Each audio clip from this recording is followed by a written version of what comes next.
Hello there. My guest this week on the Long Form podcast is Jessica Washington. She is an African-American woman who moved to Rwanda back in 2020. Today, we're going to talk about her journey and her story up to date.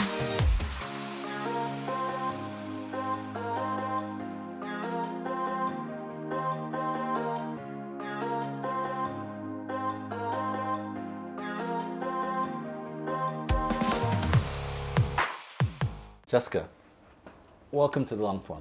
Thank you for having me. So, I first got to know you in 2020, or I think it was 2021. It was right. We're still right in the middle of COVID. I'm sitting down, just scrolling through my YouTube, and then I found a channel called J Essence. Was that you? That is me. Yeah. It originally was J Essence Journey. People really don't remember Journey, and I feel like Journey is more so for me. Life is a journey. So J Essence. Yeah, and J Essence. What's your journey been like this week? So if I just have to think about a week for me, this past week for me, we have to talk about I was working in animation, I was working in script editing, working with people in video voiceover, working in workbooks and activities. We had to check in on the farm. We have breeders coming in with new babies. I'm working at the Inzozi Center. We got a major funder to sponsor one of the scholarships. I'm working on a grant, and that's probably just Monday and Tuesday. And it really does sound that like you have a couple more days of the week than the rest of us. That's a lot of stuff to do. I think that what happens right now, and when we dive into the conversation deeper, we'll break down what all of this means. It's just that in the path in my life right now, there's a lot of tasks that must be done. And I'm blessed to be able to do them.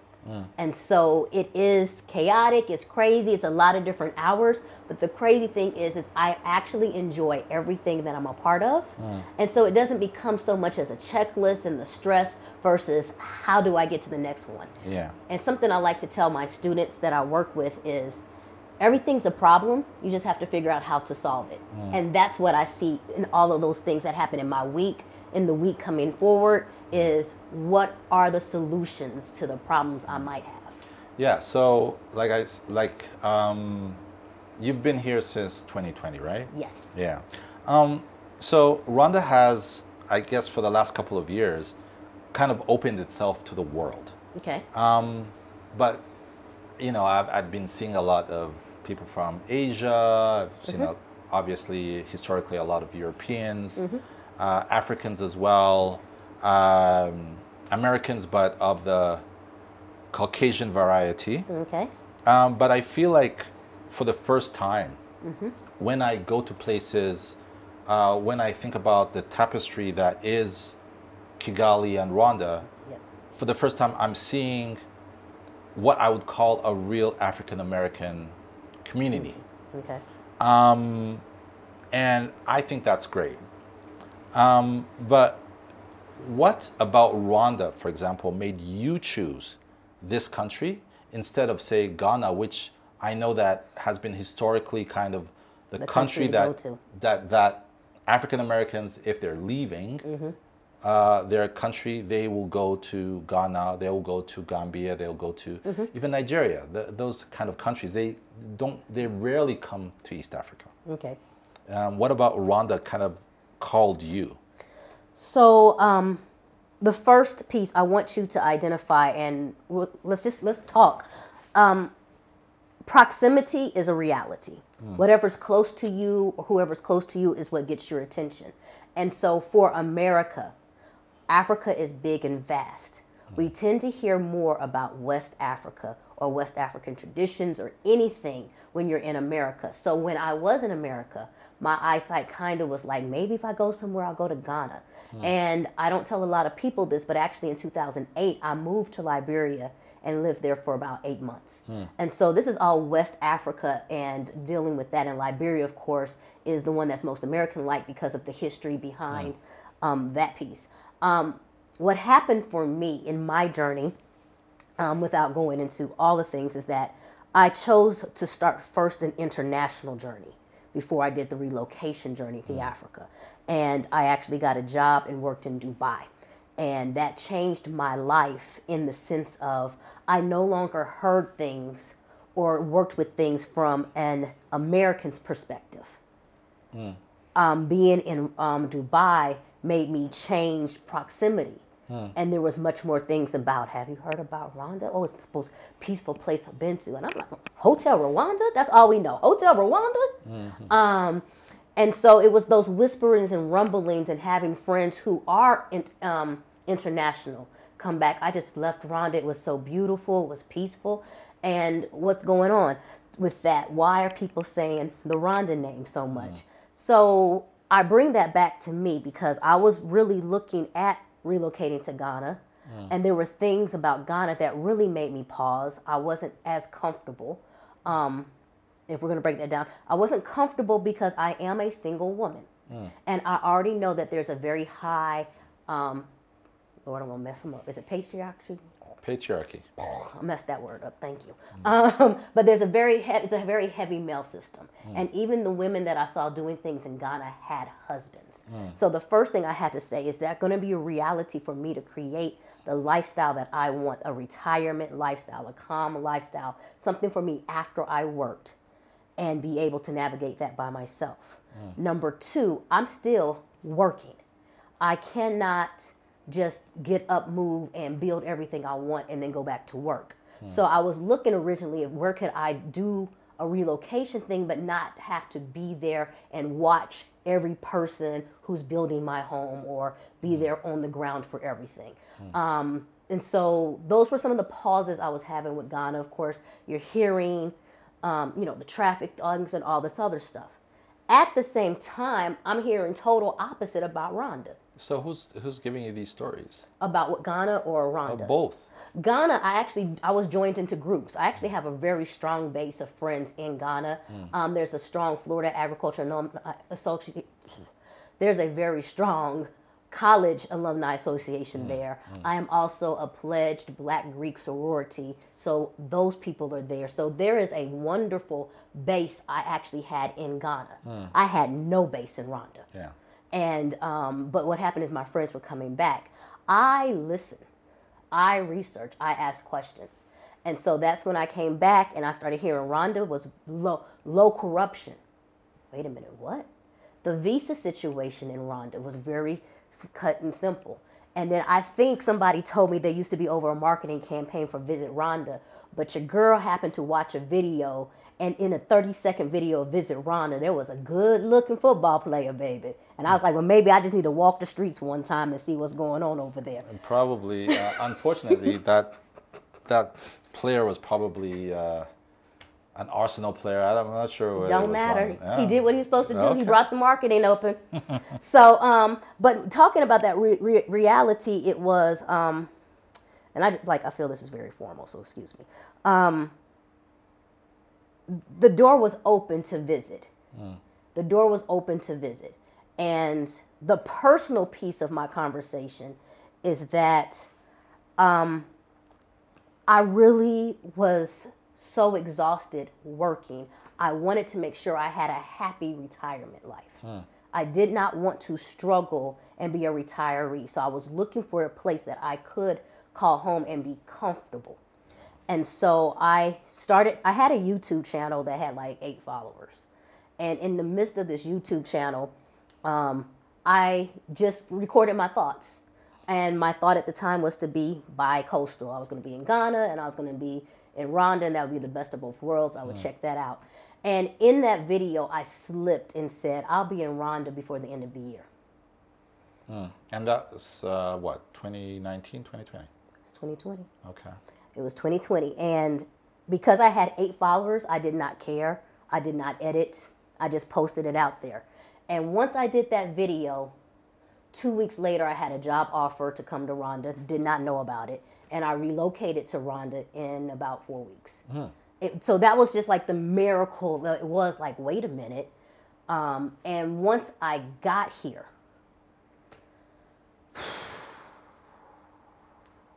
for me, I knew I was home. So I want to take you back to Okay. November 2020, Yep. when you first landed in Kigali.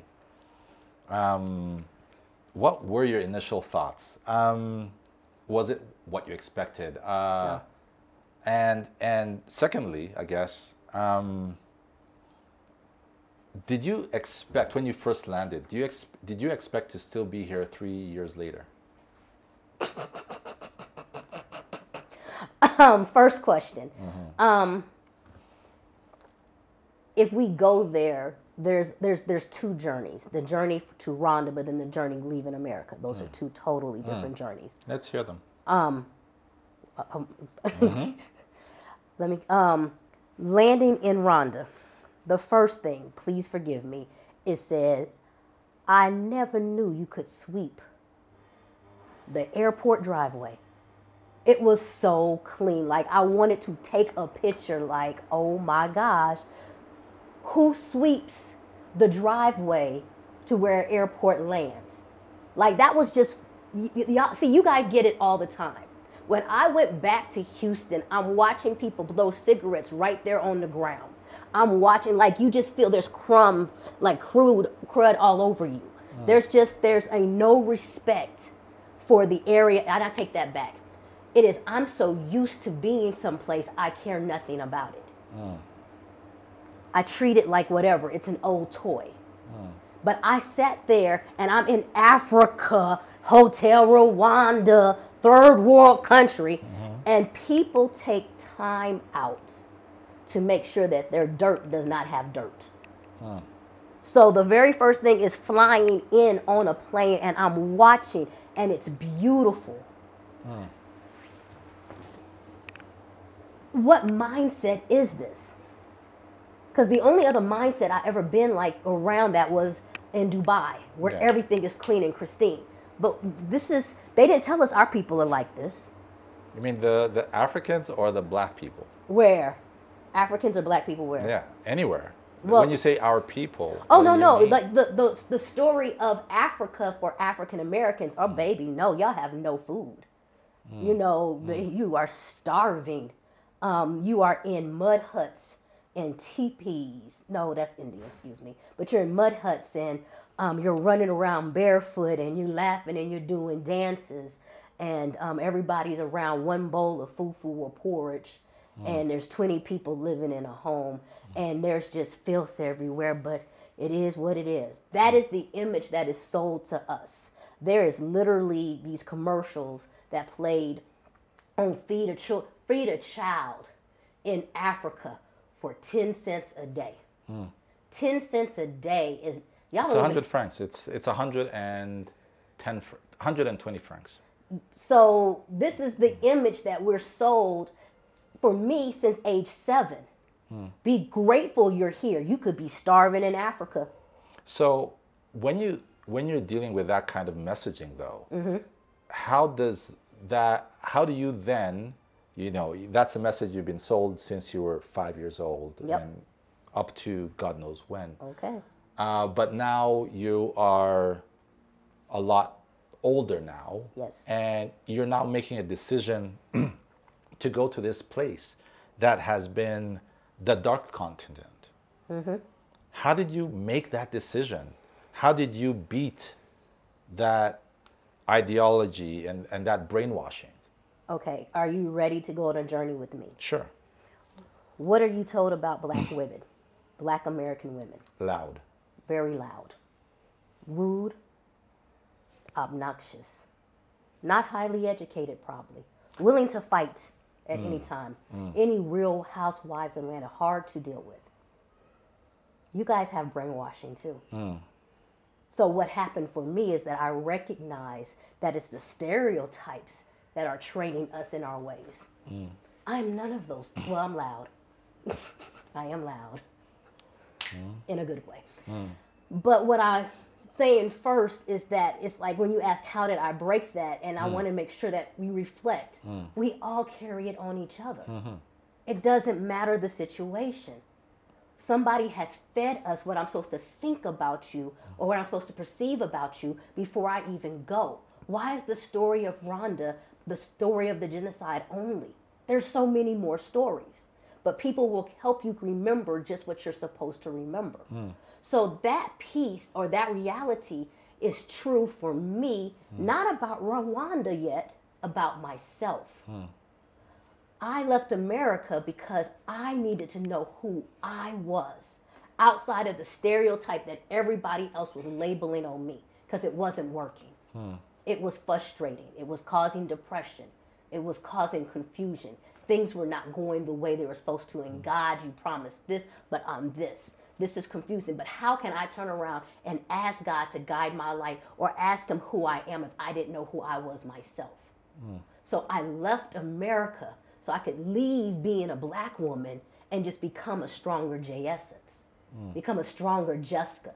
So when I stand in my word, it's my word. When I stand in what I want to do, it's what I want to do. It's not what I was groomed to do. It's not what I was brainwashed to be. It was not anything else anybody else put on me but my truth. So now if I'm going to go through this awakening for me, how dare I come to a country and not at least open my ears? So if I'm not going to like Rwanda, or if Rwanda's going to be bad, that is my own assessment. That is not the assessment somebody else gave to me. So anything about the dark continent, that's what opens it up for me now. I have the right and responsibility to at least come up with my own opinion. If I'm not going to like you, I'm not going to like you, not because my friend said, oh, you don't need to like this, da da da da da. I'm not going to like you because I don't like you. Because that is the perception. So that goes to the first question of, so the first question was, yeah, that was a lot of questions. Initial thoughts when you landed. So the initial thought, the first piece was just, wow, it's so clean. And this is amazing. My second one was more emotional. Rwanda has what I call like red dirt. If you go out to the shore, you definitely see it. Red dirt is actually not that common. It's supposed to be brown. It's supposed to be all these other things. I know you guys live with it. However, red dirt is very common where I grew up, which was home. We spent days washing our clothes trying to get rid of the red stains out of the white clothes.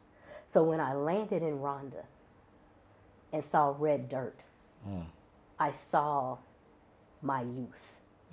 And I said, I'm home. And that was just amazing to me. So there's things in my journey that are connectors.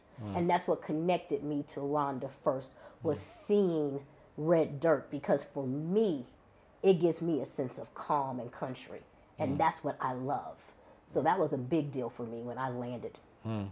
And the second question, did you expect to be here 3 years later? You said something, did I expect to be here? I expected to be here 3 years later. However, who I am is not who I expected to be at all. If you had asked me 3 years ago, there is no way I would have told you I'm an entrepreneur.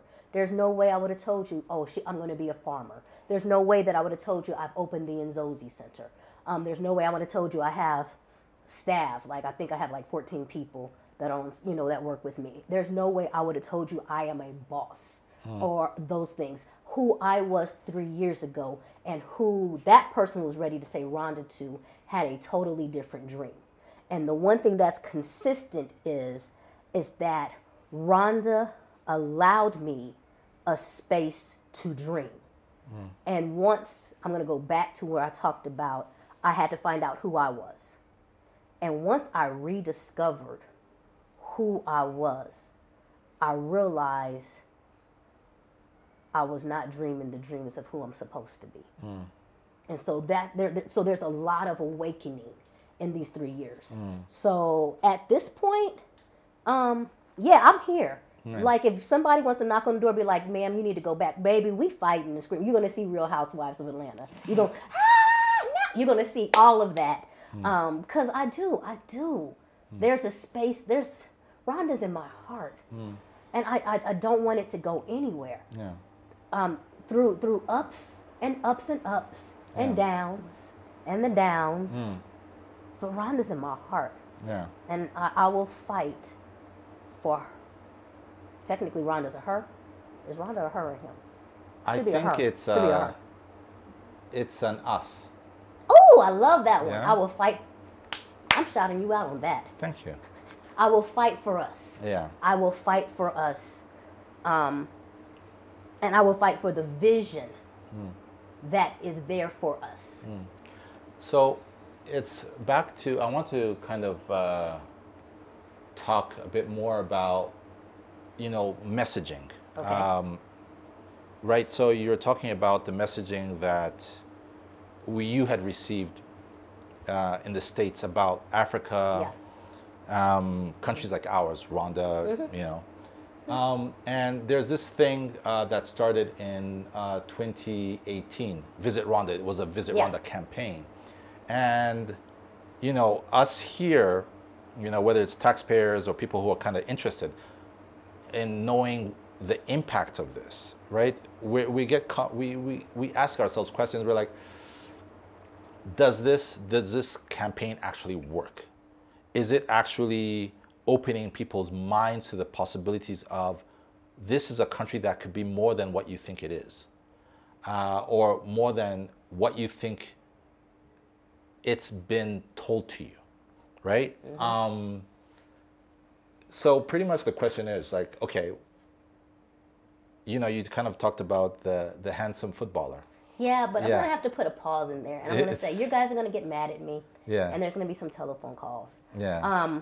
The Visit Rwanda campaign only came my way because I was in Dubai. Yeah. It did not come my way as an African American in America. The people that I know that are here, that are African American, are here because of the YouTube storytellers. And that social media outlet there, where during COVID, there came a pulse of, have you heard of this country? And that's unapologetic nomads. There have been people here before them that were doing their own things on the ground. But it did not come from that campaign. It did not come from any kind of country marketing. It was... No. I don't know enough to be able to speak on it well. No, Because one of the questions I want to have is, when that marketing campaign is done, who do you have in mind? Do you really have us in mind, or those conversational pieces? One of the things, like I said, I'm probably going to get in trouble, but I really do feel that Rwanda should have a stronger tap-in base on retirees. I think that there's a beautiful opportunity to tweak some policies, but really look at your retirement population, especially when it comes to African Americans. However, the messaging is not out there for them. You guys actually have a Class K visa. That is a visa that is for people who are retired. You have a very calm community, and you have a strong leadership, and you have policies in place that make this place an actual viable choice for somebody who wants to retire. And there's actually not many countries, there's probably, and I did this research 2 years ago, so please forgive me if it's wrong, but countries that actually promote themselves to retirees, Panama, Portugal, but there's not an African country that actually promotes themselves for, as a retiree, here's a place. And then let's clean up maybe our medical system so people would know where to go and how to do this. What else are they concerned about? Let's try to sit here and really go for fixed housing costs or whatever, and these kind of things. What can we do to bring that income and that economy over to Rwanda? I think that's a very, very quiet base that there's this infrastructure for if we just clean it up. It's actually quite funny because a lot of Rwandans who work all over the world, right? They kind of have this thing that we're going to work, and then when it's time to retire, we'll come home. Yes. Because it's comfortable, we own farms, we can build little houses, and this is where we want to grow old. So, and they're building, the medical sector. So I guess it could be an easy win. It could be, and I think that's when it goes into, if we got into that, who's in the room with people making these decisions. When you say, let's do Visit Rwanda, let's do this, who's in the room and what is the goals? I agree with you as well. It is definitely a excellent win for all parties involved. Yeah. So I don't know if you've been following. How do you follow like international news, or are you, farming and you don't really get a lot of time to? Have a lot of time. No. So I'm going to have to say that my initial answer is going to be no. I don't really get a chance to follow. There's things I do hear, and then there's moments I make sure I pay attention to certain things. But I would not put myself out there to say I know all. I'm what's blessed, happening current events. Check. So okay. So last week. Rwanda, there was a case in the UK Supreme Court. I don't know if you heard about it. This. Yeah, you know, right. About this. So Rwanda was labeled unsafe for migrants. Okay. So you've obviously been here for 3 years. What has been your experience as someone who actually moved to and lives in the country? Have you ever felt in danger, especially now? Again, single woman. Not a huge network, and I'm sure you spend a lot of time in rural Rwanda. It could be scary if that's what it was like. So actually, that case, I believe, is one of the things that I did follow for a little while, because there's a couple years on it, if I remember. And I remember, I think people boarded the plane, and then at the last second, come back. And I remember, in my quietness of not trying to say too much, of they lost out on a wonderful opportunity.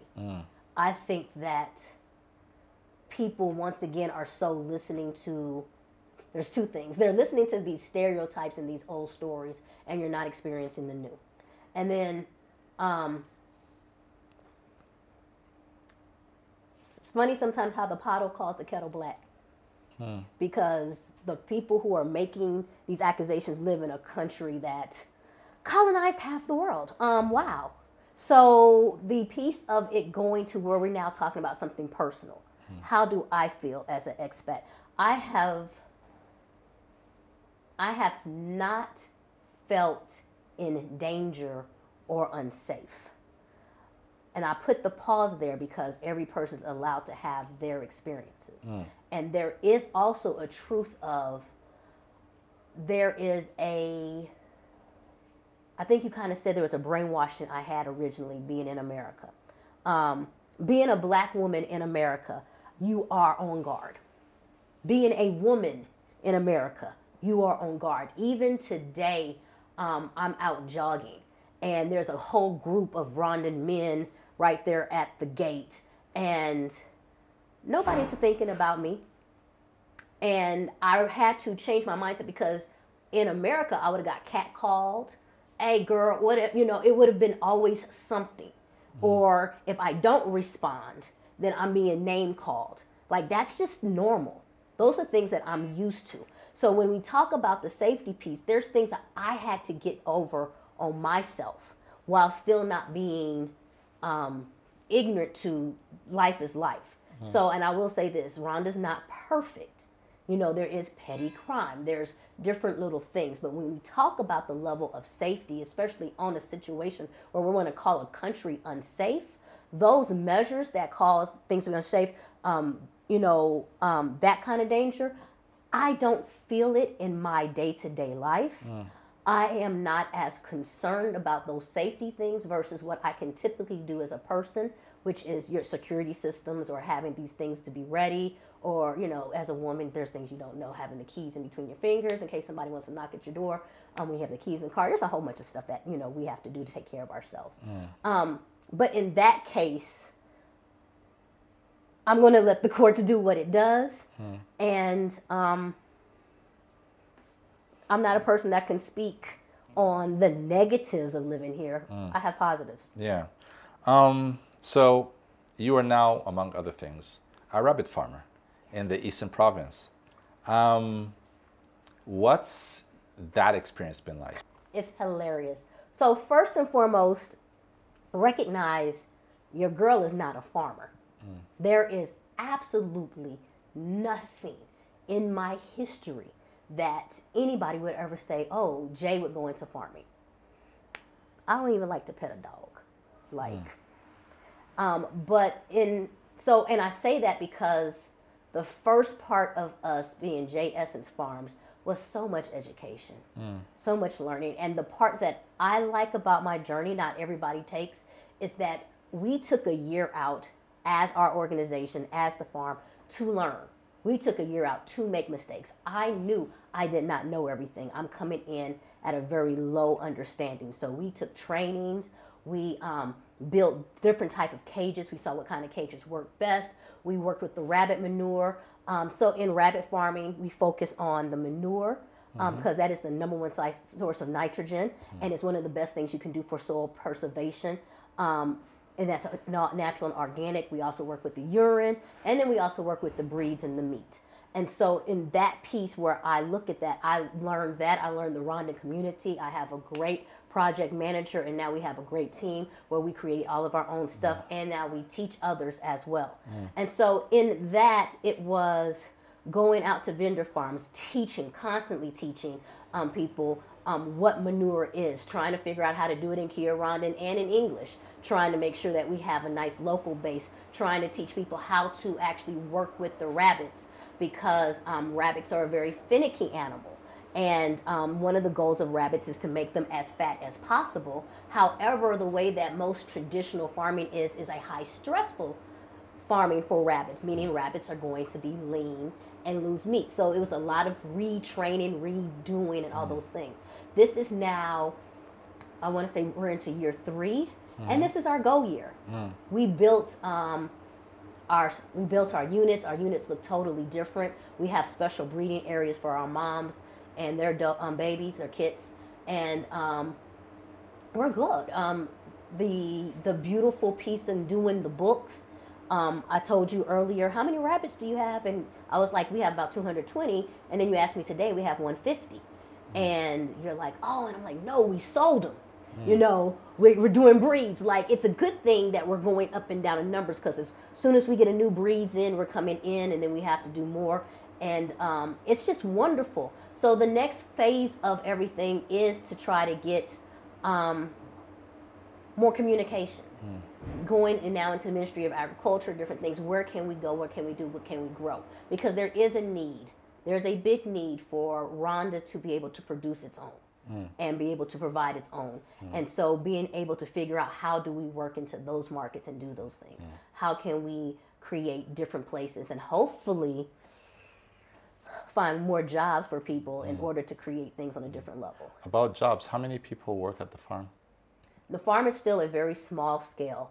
The farm itself, we have 3 full-time workers, and then we have about 3 that are part-time. Where exactly is the farm? Gashora. Gashora. Yes. Okay. Yes. How did you find it? So I actually found it through another expat out here was looking for land. I worked with a lady out there who knows that area very well. And so I actually bought a different piece of land. And I was sitting on some money, and I was kind of like, hey, God, I think, that really was it. I think I might get into farming. Like, I have a beautiful way of telling God what I think I want to do, and here's an inch, and then he'd be like, here's a mile, let's go. And so she happened to call me the same time frame I had the prayer, and she's like, this piece of land is available, do you want it? And I was like, yes, we're going to do it. In doing that as well. And when was this? God, you're giving me all these years. I don't remember, Lord. Oh, I do remember. If I came 2020 November, I bought the land May of 2021. It was the end of the school year. I remember that. I was going somewhere with that. Oh, but going through that process, and one of the things that I do now is I really work with expats and people relocating, is that I personally learned the land buying process. I personally learned there's mistakes I made in buying my land. There's things that you take for granted. There's things you just don't know. One of the big cases for us is water. We have a very, very huge water issue, and it's going to cost a significant amount, which helps for me in building the business that I have with the My Cousin Connection, where we have people that come in and we help build businesses. What is My Cousin Connection? What's that? My Cousin Connection is, out of the businesses that we have, My Cousin Connection was the first business. And My Cousin Connection came from the YouTube and people wanting to relocate. And so what I did was actually create all of the mistakes that I made and all of those things. And we now have someone who actually goes through visa processes. We do business registrations. We actually do what's called city tours, where it's not just seeing the city, it's life's tour. So we're actually taking you to grocery stores or different school districts or different things here and all those things. And so we've created a space where people who are wanting to come in, we actually do taxes now and everything for people who are starting their small businesses. But we are helping you relocate with ease, or a place to at least ask questions and get resources so you can actually start building on your own. So one of the things that happened is one of our recent people is looking for agricultural land. And she's like, wait a minute, I know you did this. And she asked, what's the problems that I don't know to ask about? And I was like, water source. Just because you see water doesn't mean that's an actual source to get to water. And so there's just different little places. What do you know? Well, the northern province is known for this. Southern province is known for this. Eastern province is known for this. And there's different type of crops that you can have with all of those things. So part of the farming gave me more knowledge of agricultural needs and where those resources need to be. And it also helped me open up understanding crops. I feel like Rwanda is a very strong short crop space.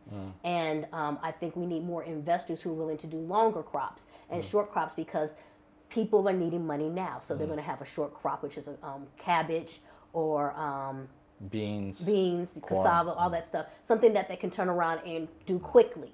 Versus if you're an investor coming out and you can sit on your money, you do not have to turn a profit immediately. Let's go into some of the longer crops that take a while and being able to build that up and being able to create that. So I have a friend who does dragon fruit now. I have a friend, who's been 2 years in the mangoes and working that out and doing those things. And so those conversations come from that. And part of that came from my cousin connection with the business connecting, of connecting to people who want to invest. And you also have a project in Gashora. Yes, I do. Tell me more about that. The Inzozi Center.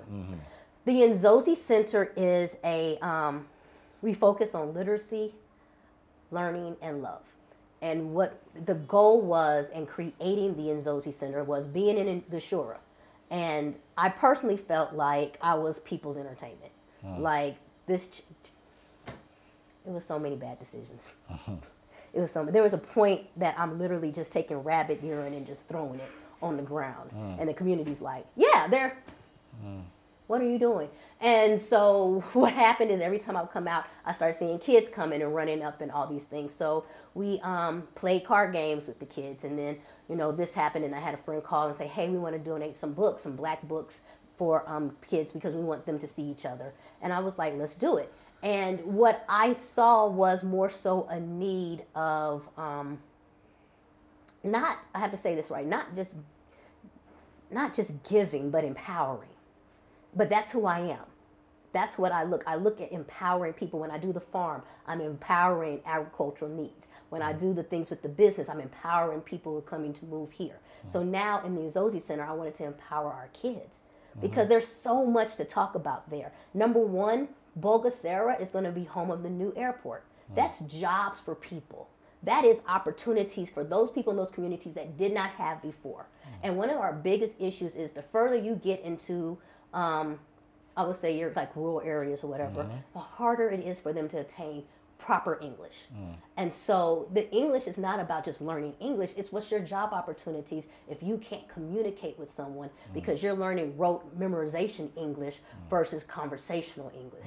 So in the Inzozi Center, we were just going to kind of open a library and just have like after school homework help, and I kind of formed an idea of we're just going to have a space for kids to come and be okay. And this opened up, we did our soft opening May. And in May, the hardest reality check happened, that we registered 400 kids in a week. And I was not ready. I just knew it was going to be like 70 kids. So I managed to get donors and everything, but we had to expand our area. And currently now, we run after school for 2 hours. And so every day? Not Mondays. But the first hour is always homework help.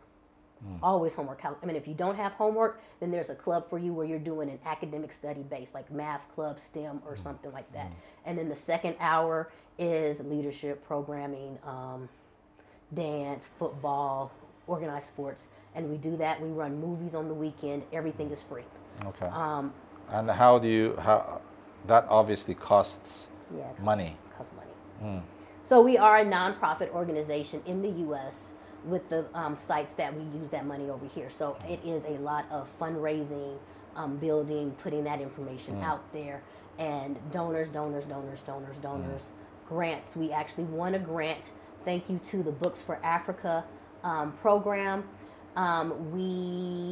Through that one, we were able to get the library built. So we have 3,000 books in the library. The library is opened every day, and kids and we have adults come in from 9 a.m. to about 2 p.m. Using the library, then of course at night as well. So we have the Dream Big Library.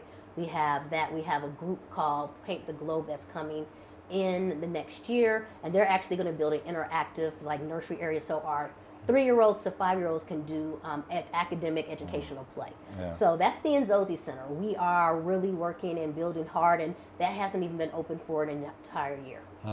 So your mother has, I know that your mom, My mom is here.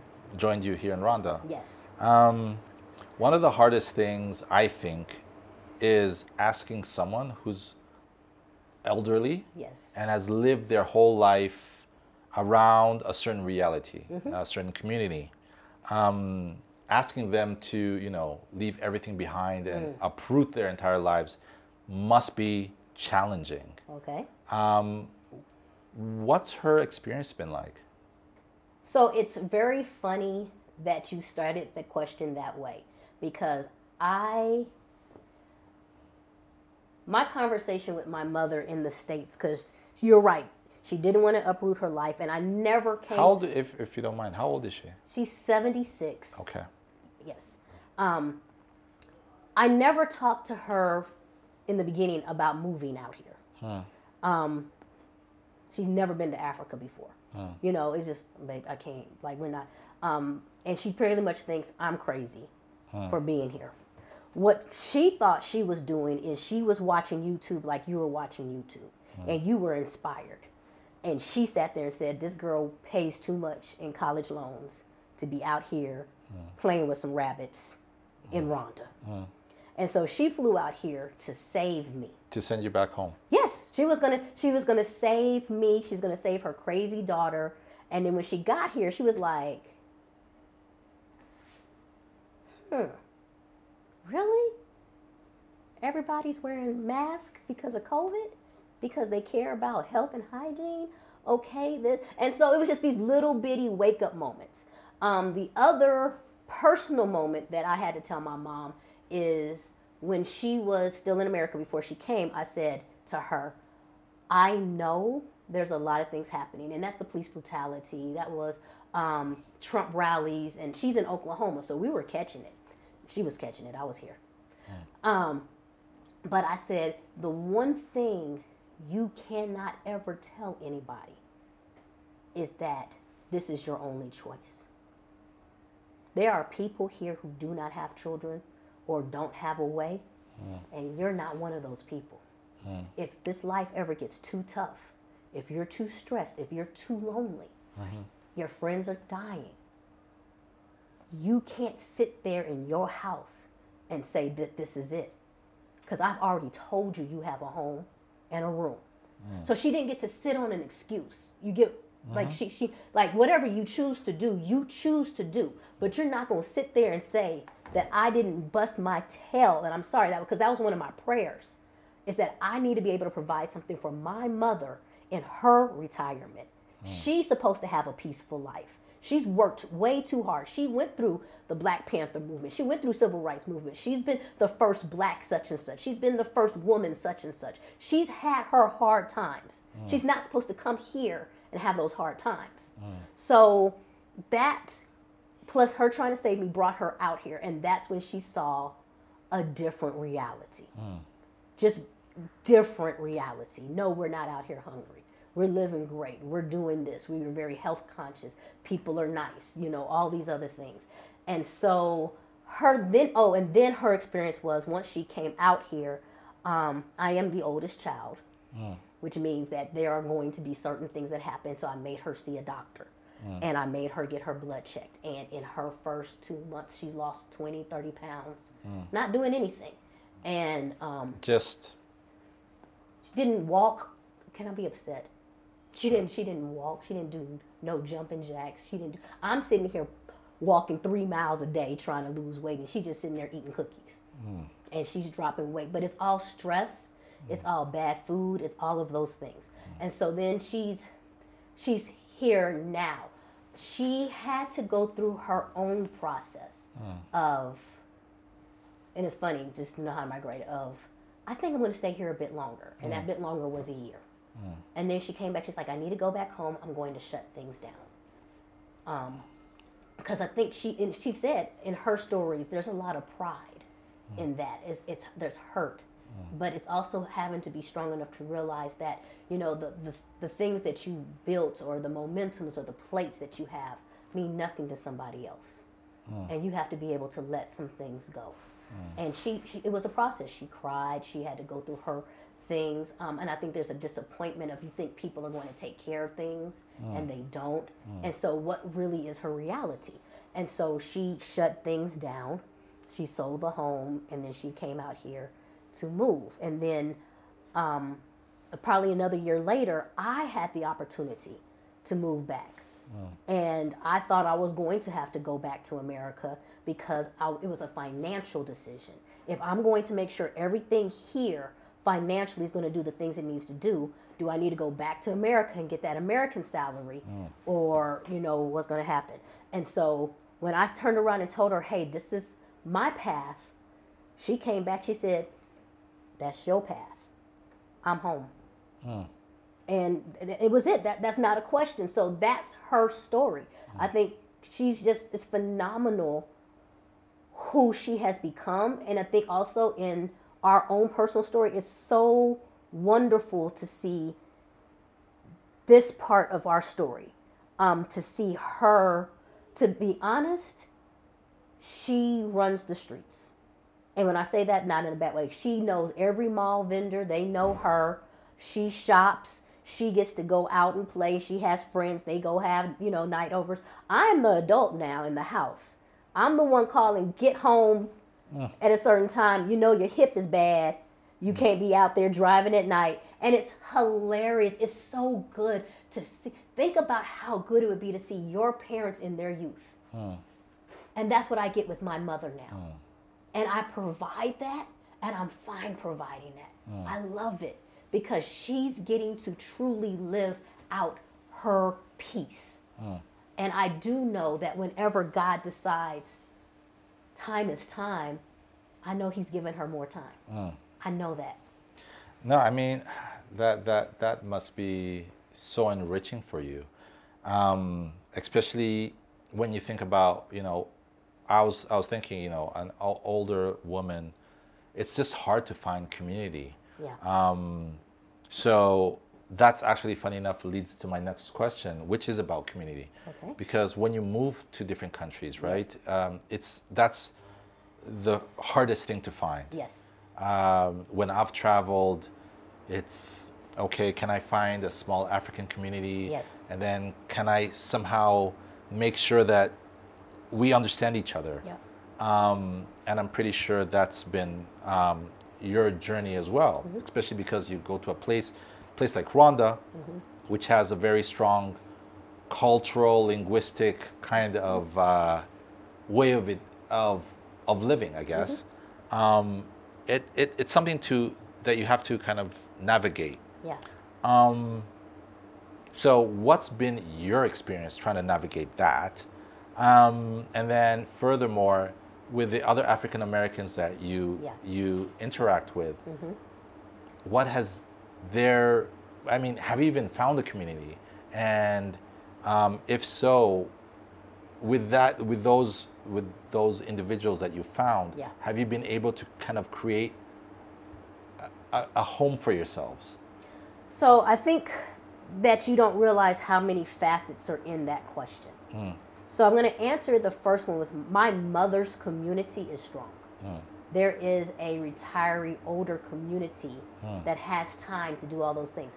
Her community, in my personal opinion, is much stronger than my community.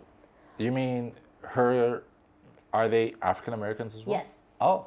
So there's two communities that we have. We have a very strong, she has a very strong African American community. We have a very strong team community. And that's just a blessing that the J Essence team authentically to me feels like an extension of family. And that has taken 3 years to build. It's not anybody coming knocking on the door and like, hey, can we be part of your? No. You know, we have built this, and she really is the head of that. Not me. She's the head of helping create that. And the reason why that is there is because I am doing the work. So right now where I am in my life, I have to do the work. There is a lot of work that must be done. We talked about the farms. I still work a U.S. job. I work remotely.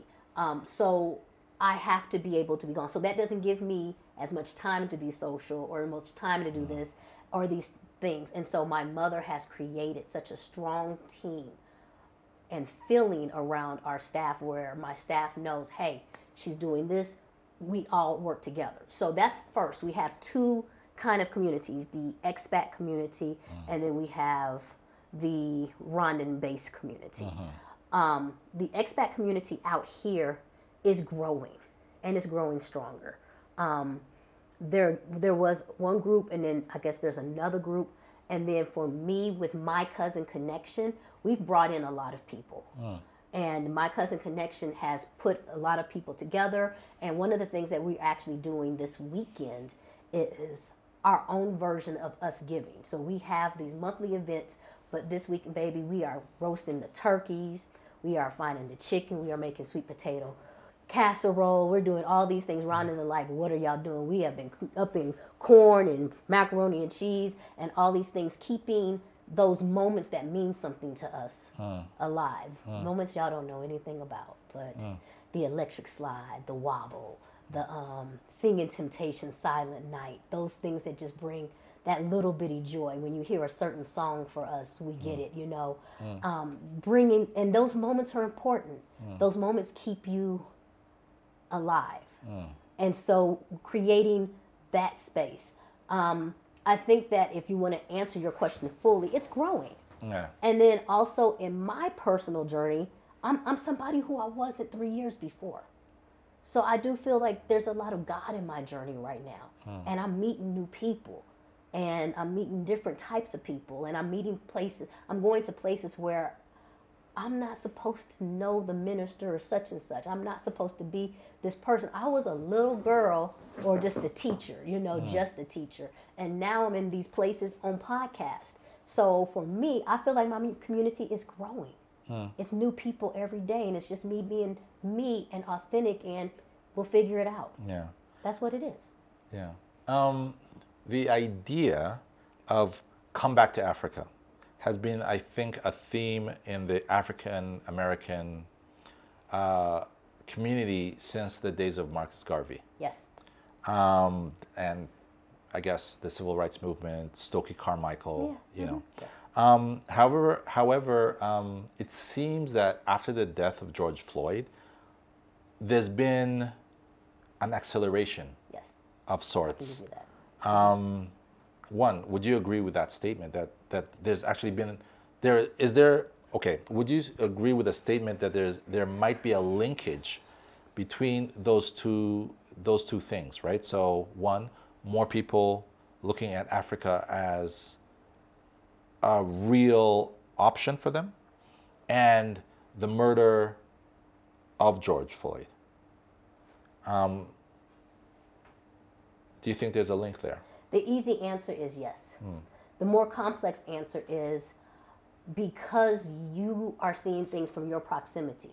It's easy for you to say, the murder of George Floyd. Bam, that's the moment. And me being in America was like, Trayvon Martin, George Floyd. What happened to Zimmerman? Nothing. What happened to the cops? Nothing. Okay, wait a minute. What's happening here? We're not getting paid the same amount as my counterpart, but I have a master's degree. They have a bachelor's degree. Why are black women getting paid 31% less than anybody? Wait a minute, what's going on? Clarence Thomas did what? Like, you understand? There's so many straws of reality unraveling. The reality, so it's easy on the one end to say, hey, this one thing. I believe that time frame, because there's a moment I remember, and I can't pinpoint, but I remember saying, I can't go to work today.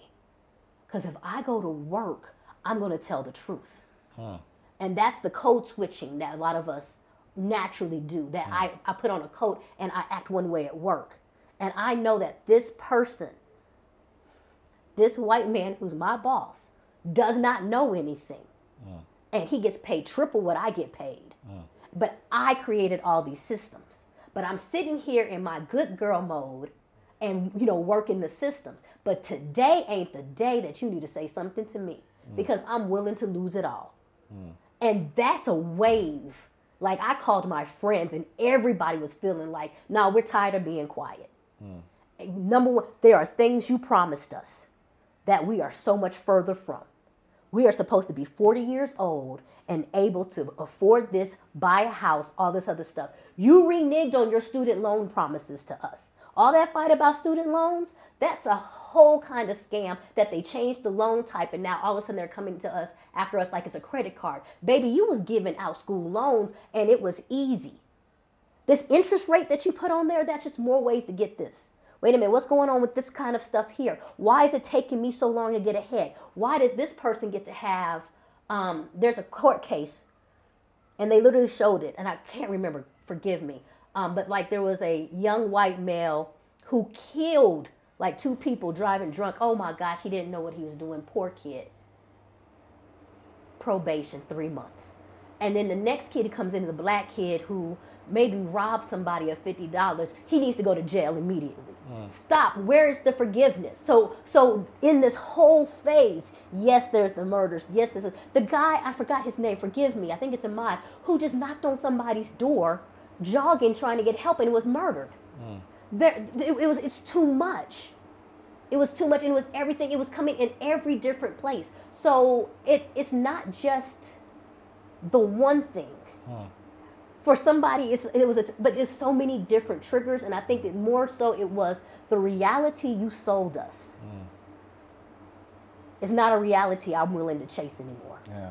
And that's why many of us who decided to go was like, let me go ahead and at least check out this thing. Because the truth is, I know what bad is. I've been living in it for the last 40 years. I just didn't know. So if you're telling me I shouldn't go over here because it's real bad, let me just see how bad is.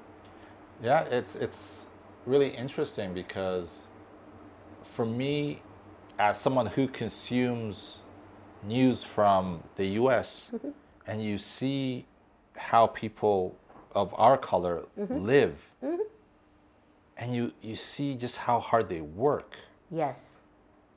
And you think, you don't have to live like this. We don't know that. Yeah. You're supposed to have 5. What's the top songs? Hustle, hustle, hustle hard. You know what I'm saying? Like it's all about movement and working. It's so interesting because one of the things that confuses me is, but we'll see your white Americans moving here, right? So what media are they consuming that they can come and say, you know what, we'll buy houses, we'll start businesses, we'll start organizations, we'll start churches, we'll retire, because we've seen that. Yes. As Rwandans, we've seen that for 20 years. Thank you, and we didn't know that world existed. What are they consuming that, because I'm as a storyteller, I think about narrative, right? So they get the same Hotel Rwanda narrative, but they move. Something about, can you help us? I can't, because I'm not in those circles. Yeah. I can speculate, but I can also tell you that one of the appalling things is that it is very common that for buying the first house, that I've had friends, I have other people, they'll be like, just get your parents to give you a loan of $50,000. Whose parents? That ain't Black life. Who got $50,000 and saved 50? There's a different raising. There's a different type of conversations that happen. There's different type of. It's just different. I don't know risk, that world. I guess appetite for risk. It might be just appetite for risk. I don't think so, and I don't want to say it in that way. I think they have a savior. I think daddy will save them. Mommy will save them. So they can go off and do those things. Just like, and there's nothing, I have nothing against the Peace Corps. I have nothing against the Peace Corps. I thought I wanted to be in the Peace Corps at one point because of what it does. Oh my gosh, I would love to go to a country. I would love to be able to spend 2 years doing this. I would love to be able to do this. How much do y'all pay? $500 a month? I can't, what? No. And it's not even no because that's not my price. I don't have a mom or dad or a system that can give me money, who can save me money. I have to pay for my school loans. We don't have the same type of support systems to be able to go off and do those type of risks. Because one thing, let's talk about starting a business or being an investor, is not a guarantee. It's a risk. There's so many statistics. So who can actually go out and risk something that might work or might not work in a whole different country? You can't do that risk unless you have something to go back to. True. So I can't answer that question because... I mean, you really did. Because I would like to know too, what were you guys talking about? And then I do feel that in Black American conversations, that many of our ways to the top was like through education, which I'm 100% for. But nobody told us all these other loopholes. We were being fed a system and stay in that system versus somebody else is not in that system. This whole, do you know what a gap year is? Yeah. So you're going to graduate high school and just go around the country doing whatever you want to before you decide to go to college? Sorry, that don't sound like a Black American thing to me. I mean, it's probably the same here too. That's not what I could go to school. What you mean a gap? You have gap year money? I mean, yeah, that's the truth. So, back to you. Okay. Do you see yourself living in Rwanda decades to come? Yes. And if so, what are the plans? I've seen something. You bought a big piece of land in Gahembe. That's the next final project for J Essence, is creating a small retirement community, where I'm not a person to talk about problems and not try to offer solutions as well. And so I want to kind of create a very small community that is good for retirees or corporate workers, just a very easy, small. And so in doing that, in the plans that I've had, that is the finances I'm looking at, like, okay, so my retirement, what can I do? I said earlier, I work, and I do. You guys don't understand, America and American systems, right? I currently work the way I do so I can make sure we have everything we need here.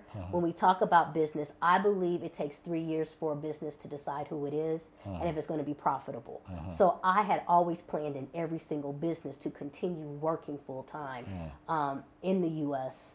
until my businesses have the momentum to run for themselves, which is a long-term plan, 4 or 5 years. My cousin Connection is right there at that point, doing great. And then we've also changed who we are. We now do taxes. We now do, other kind of things. So we get into more legal, paperwork-based things because that's where the need is. But we needed time to be in Rwanda to say, what are those needs? And then how do I educate myself to become part of those needs? So we got our tax licenses and all those other things. The rabbit farm is right at sustaining itself. We're not in the making money point, but that's the plan. So the work that I do helps fund those things so we can do that. Then now we have the retirement home situation. So all of those things are in there so I can put that money in and then create the outcome on the back end and then create the nest egg it takes to turn around and be retired. These things can run themselves. My people have their salaries, and they get tired of me thinking the way their children have the jobs that they need or have the schooling to get to where they need to be so they can pull up their family. There's an entire plan in that. So yes, I do plan on being here. I plan on opening up Urukondo Hills and being able to say this is what we do and this is how we contribute. And we continue bringing, I pray we bring the joy that we bring into the areas that we do and at least doing what we do. Do you ever see yourself perhaps not calling yourself an expat and actually getting perhaps citizenship?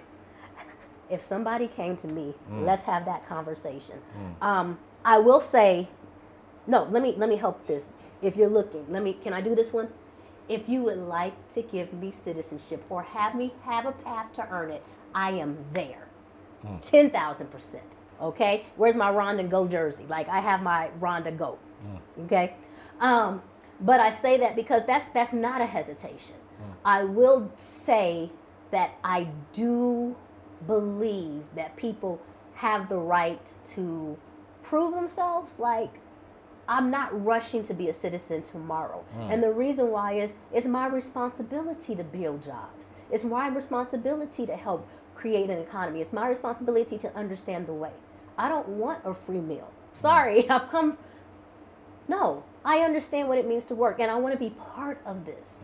Rwanda has given me so much, which is one of the reasons why I love the Inzozi Center. I'm supposed to give back. I'm supposed to use my resources to give back to Rwanda anything it needs because of what it gave me. And Rwanda gave me. And I needed that. Yeah. I needed that. Yeah. A lot of what Rwanda is today is through the leadership of President Paul Kagame. Okay. That's what I believe, and you'd be hard pressed to find a Rwandan who does not agree with that statement. I agree with it as well. Now, imagine this scenario: I put you in a room with him. Oh my God! And you're allowed to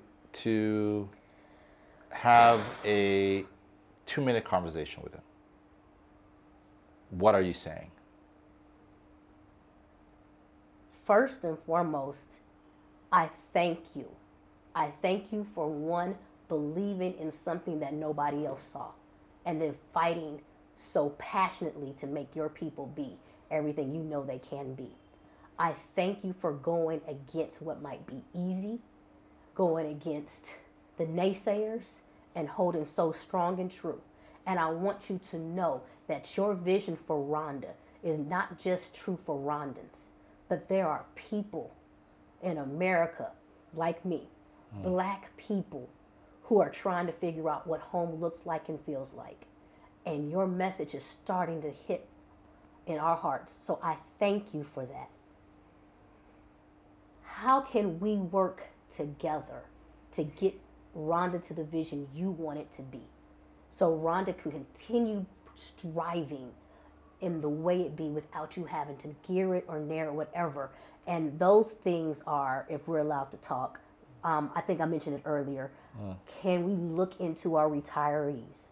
Can we look into creating systems in place that actually make things easier for Rwandans to have and expats who are trying to come in, and making sure that we create an economy that can support the Vision 2050 and an economy that can support each other. Because one of the biggest things we need is to figure out how to get more money into more pockets that we're able to turn around and make Rwanda a self-sustainable country and not one that's so dependent upon others. Of course, I have solutions. Okay, let's hear them. I do think that we really need to focus in hard on customer service. And what does that look like?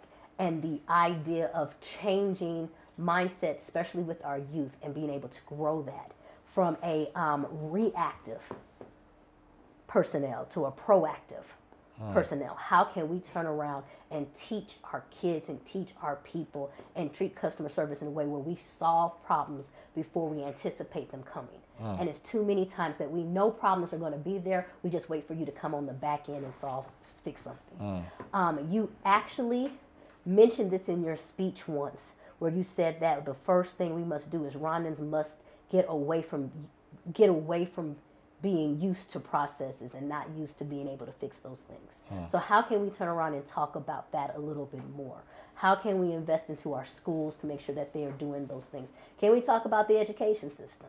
Can we make sure that we're actually building and having teachers, and let's really invest into our teachers, because our teachers teach our kids? And are we turning around and really building into innovation, creativity, and forethought, or are we still copying books and doing different things like that? How can we create a system where our children become thought leaders? And not only do they do that, they get the education and they want to have the pride and come back to Rwanda and bring their information and everything here first. And we have the finances to support that and the family structure to support that. How do we do that? This conversation has been a really, really interesting one. And it has, I hope, 3 audiences. Yes. Rwandans, who are the vast majority of the people who listen to this podcast. Second, African Americans who maybe live in this country and who will listen to this podcast because of you.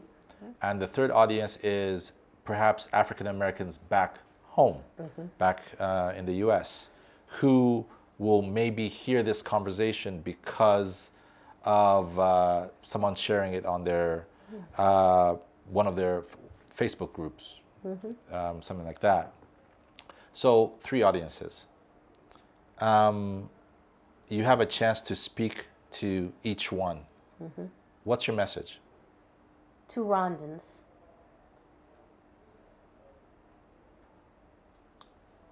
I'm still learning your lives, your cultures, your wants and your wishes. I'm motivated more and more of what I see every day. And I beg you to make sure that you look at home for the beauty that it is.